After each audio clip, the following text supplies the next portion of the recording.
now. Yes. But why are you standing in support of Julian Assange? Because I think Julian's case is extremely important. It sets a precedent for the entire world. And I don't think there's enough Australian advocacy for Assange. Most Australians, especially people my age, are not even aware of his situation. There's too many other movements they're involved with, and I think this is the only thing that matters in the grand scheme of things. Without a free press, we have nothing. Without an informed and educated electorate, democracy can't survive. That's true, and without freedom from the US's tendrils, none of us are free. I mean, what? So Julian can be arrested for doing the same thing the New York Times, Wall Street Journal have done, publishing anonymous source leaked documents.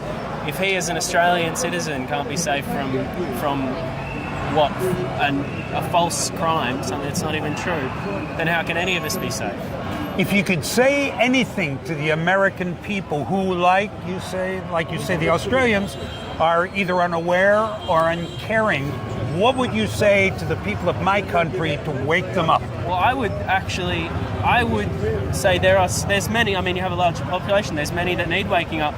But I actually think there's probably more American support for Assange than there is Australian support. A lot of the journalists I see advocating for Julian are from the US.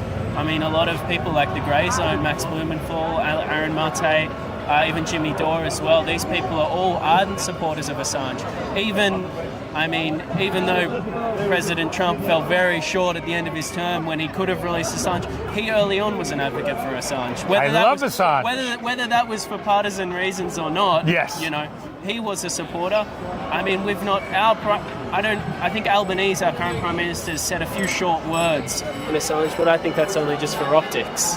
That's just to his base. That's just a little homage. He's not going to show any real resistance. So, look, maybe Americans need to wake up, but there's also enough cases of American citizens themselves being prosecuted for these same sort of things. I mean, Ed Snowden, look at him. Yes.